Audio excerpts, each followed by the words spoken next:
Hello everyone. आज के lesson में हम willing to and unwilling to का यूज़ करना सीखेंगे। ये कहाँ और कैसे उपयोग किया जाता है। आपने बहुत बार देखा होगा कि लोग अपने वाक्यों में ना विलिंग टू और अनविलिंग टू का यूज़ करते हैं। ठीक है। सो एंड आज हम इसी के बारे में समझेंगे, पढ़ेंगे कि इसका यूज़ कहाँ और कैसे होता है। And this course is presented by me, Naina Dubey. So let's start. देखिए, ये बिल्कुल भी मैटर नहीं करता है कि आप हिंदी मीडियम से हैं या आपकी इंग्लिश में पकड़ अच्छी नहीं है या आपका ग्रामर उतना स्ट्रांग नहीं है और या तो आपका वोकैबुलरी पावर उतनी अच्छी नहीं है। ये बिल्कुल भी मैटर नहीं करता। मैटर बस इतना करता है ना कि आपको बस एक बार कोशिश करना है, आपको डरना बिल्कुल नहीं है। और इसीलिए ही कहा गया है कि कौन कहता है कि आसमां में सुराख नहीं हो सकता। कौन कहता है कि आसमां में सुराख नहीं हो सकता। एक पत्थर तो तबीयत से उछालो यारो। देखो, आसमां इतना विशाल है ना कि उसमें सुराख कर पाना नामुमकिन है। ये बिल्कुल नहीं होता। बट ये मतलब देखो, इस कोट का मतलब यहाँ ये है ना कि आप चाहे तो कुछ भी कर सकते हैं। वो आपकी तबीयत पे डिपेंड करता है। ठीक है। आपके डेडिकेशन, आपके लगन, आपके परिश्रम पे डिपेंड करता है। तो आप बिल्कुल कुछ भी हो रहा हो, आपका बैकग्राउंड ये मैटर नहीं करता है। ये बिल्कुल आप में के रास्ते में बाधा बनकर नहीं आएगा कि आप इंग्लिश नहीं सीख सकते हैं। आप बिल्कुल इंग्लिश सीख सकते हैं, बोल भी सकते हैं, समझ भी सकते हैं। पर हाँ, जो मैं फर्स्ट डे से क्लेम कर रही हूँ कि ऐसा नहीं है कि आप देखो, इस कोर्स के माध्यम से मैं ये तो नहीं बोलूँगी ना कि आप एकदम पीएचडी करके धुरंधर बन जाओगे। ये मैं बिल्कुल झूठा क्लेम नहीं कर रही हूँ। बट हाँ, मैं ये गारंटी से बोल सकती हूँ कि आपको इंग्लिश समझ आने लगेगी, आपको इंग्लिश बहुत इंटरेस्टिंग लगने लगेगा, आपको चीज़ें समझ आने लगेगी। और जैसे ही जब हम कुछ समझने लगते हैं ना, तो फिर अपने आप हमें कॉन्फिडेंस आने लगता है और हम चाहते भी हैं कि फिर अब हम आगे सीखें। ठीक है। सो जैसा भी हो आप मुझे कमेंट में बताइएगा।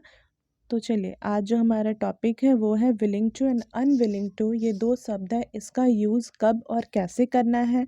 इसमें भी कुछ एक्स्ट्रा नियम नहीं है। जैसा कि मैंने लास्ट टाइम आपको पढ़ाया था ना, उसमें भी कुछ रूल्स नहीं था। Able to and unable to का बस कहाँ यूज़ होता है वो मैंने बताया था। इसमें भी बस इसे कहाँ पुट करना है, बस ये समझ लेते हैं किस सेंटेंस में इसका यूज़ किया जाता है। इसके पहले कुछ बेसिक सी चीज़ें जो आपको हमेशा याद रखनी चाहिए कि कब और जब का प्रयोग मतलब जब भी ये वाक्य में होता है तो हम व्हेन लिखते हैं उसकी जगह पे।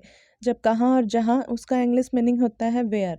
इसी तरीके से क्यों के लिए वाई का यूज़ होता है, क्या के लिए व्हाट का यूज़ होता है, कैसे के लिए हाउ का यूज़ होता है, कौन के लिए तो हु का यूज़ होता है। ये किसे के लिए भी हम हु का यूज़ करते हैं। किसको के लिए हुम का, जिसको के लिए भी हुम का। एंड उसी तरह से लास्ट किस तरह से के लिए सम हाउ का यूज़ किया जाता है। तो यहाँ तक क्लियर है। और आज का ये जो हमारा लेसन है या कह लीजिए रूल है, रूल नंबर 9 है। उसके पहले I have completed around 8 lessons. ठीक है। 8 रूल करवाए हैं मैंने। आप उससे पर्टिकुलर अपना एक एक वीडियो देख सकते हैं। ऐसा कुछ नहीं है, सब इंटरलिंक्ड है, एक दूसरे से जुड़ा हुआ नहीं है। सब में अलग अलग चीज़ें हैं। तो आप चाहें तो उसे जाके मेरे प्रीवियस वीडियोस को देख सकते हैं। और आज जो है, जो हम कह रहे हैं कि विलिंग टू और अनविलिंग टू के बारे में पढ़ेंगे।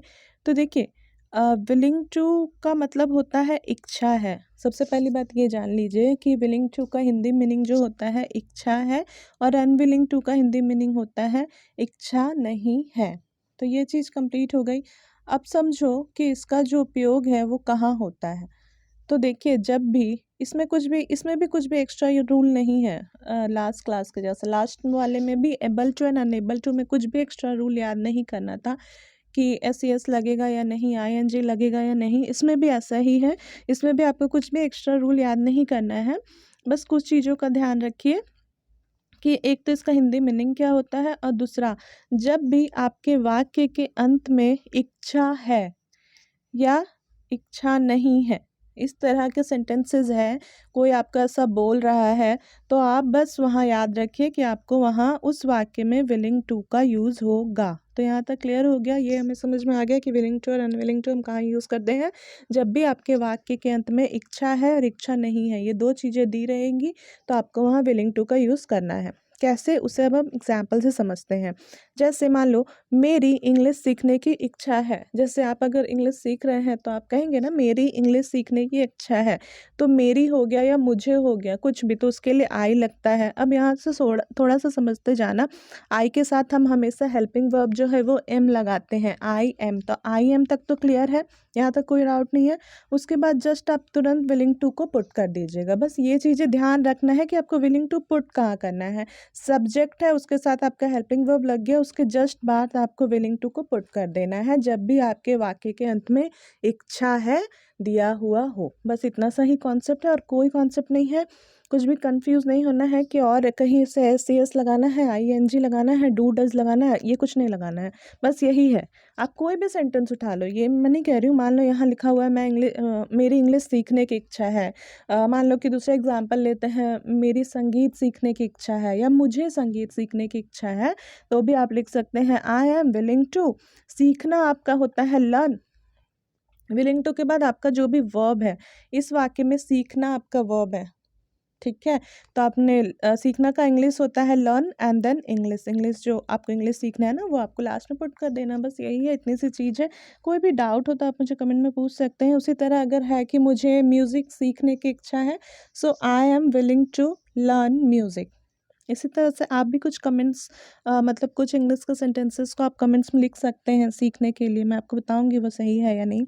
उसके बाद फिर मेरी, अब हम आते हैं अनविलिंग टू का यूज़ कहाँ करते हैं। विलिंग टू का हम समझ गए, उसी तरह अनविलिंग टू का यूज़ कहाँ करते हैं, जब भी आपके वाक्य के अंत में इच्छा नहीं है दिया रहेगा। जैसे यहाँ मान लो कि मेरी इंग्लिश सीखने की इच्छा नहीं है, तब आप क्या कहेंगे कि I am unwilling to learn English.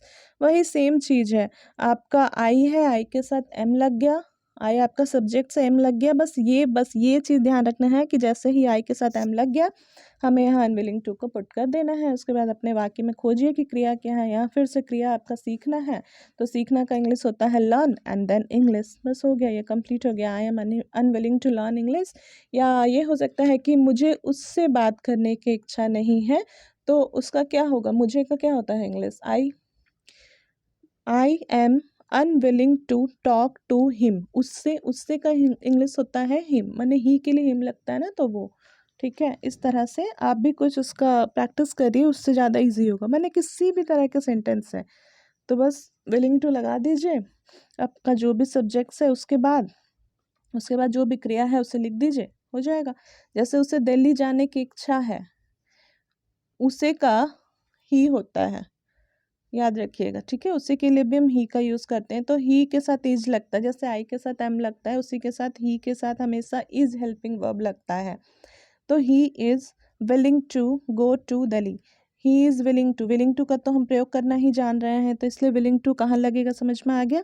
तो यहाँ तक क्लियर है। ही इज़ के बाद हमें विलिंग टू पुट करना है। उसके बाद यहाँ आपका क्रिया क्या है, यहाँ क्रिया जाना है, यहाँ आपका क्रिया दिल्ली नहीं है, तो जाने का होता है गो। और जब आपको इस स्थान पे जा रहा है ना, तब यहाँ टू यूज़ कर दिया जाता है, ठीक है। तो he is willing to go to Delhi, ये याद रखिएगा। बहुत लोगों को में भी हो सकता है मन में डाउट कि मैम यहाँ टू की उसके he is willing to go Delhi क्यों नहीं लिखे, तो नहीं, यहाँ टू लिखा जाता है। जब भी कोई प्लेस रहता है उसके पहले you have to put to, ठीक है। उसी तरीके से फिर उसका अनविलिंग का एग्जाम्पल, उसे दिल्ली जाने की इच्छा नहीं है, तो he is unwilling to go to Delhi. I think ये क्लियर है, बिल्कुल इजी है ये, है ना। उसके बाद उसे मेरे साथ आने की इच्छा नहीं है। बहुत बार ऐसा होता है ना कि बहुत लोग हमारे साथ नहीं जाना चाह रहे हैं, हम कहीं जा रहे हैं, उसे अब आप इंग्लिश में बोलिए, तब ज़्यादा आपका वो बढ़ेगा, है ना, कॉन्फिडेंस। तो देखो यहाँ क्या है कि उसे उसे का इंग्लिश ही यूज़ करते हैं, ये चीज़ याद रखिए, ठीक है। इसमें भी बहुत लोग कंफ्यूज होते हैं, तो उसी के लिए हम ही का यूज़ करते हैं। सो ही के साथ हमेशा हेल्पिंग वर्ब जो है वो इज़ लगता है। ही इज़, यहाँ दिया है आपके वाक्य के अंत में इच्छा नहीं है, तो इसीलिए हम लोग यहाँ लगाएंगे unwilling to. He is unwilling to. देखो ध्यान देने वाली बात है कि यहाँ जो आपका वाक्य है वहाँ क्रिया क्या हो रही है, यहाँ क्रिया आना हो रही है। मेरे साथ आने की उसे इच्छा नहीं है, तो यहाँ क्रिया जो आपका आना है, आना का इंग्लिश होता है कम। So he is unwilling to come मेरे साथ, मतलब विथ मी। मेरे का क्या होता है मी, और साथ तो विथ मी। अब समझ में आ गया। उसी तरीके से मान लीजिए उसे मेरे साथ आने की इच्छा है, तब आप क्या लिखेंगे, तब आप लिखेंगे he is willing to come with me. Simple, he के साथ वही इज़ लगा, उसे का इंग्लिश ही लिखते हैं, ही के साथ इज़ लगा देन विलिंग टू, यहाँ आपका क्रिया कम है, कम के साथ फिर विथ मी। ठीक है, उसी तरह से फिर नेक्स्ट एग्जाम्पल, मान लो मुझे पिज़्ज़ा खाने की इच्छा है ना। अब आपको क्रेविंग हो रही है, आपको फिर पिज़्ज़ा खाने की इच्छा हो रही है, तो बस आपको ध्यान ये रखना है कि आपके वाक्य के लास्ट में इच्छा है तो आपको विलिंग टू लगाना है। देखो एक होता है ना, किसी चीज़ को मतलब मैं चाहता हूँ तो उसमें वांट का यूज़ करते हैं, दोनों में कंफ्यूज मत करना। विलिंग, इच्छा और वांट, वांट का इंग्लिश होता है चाहना, वो उसे भी अलग से पढ़ेंगे कि हम वांट का यूज़ कहाँ करते हैं।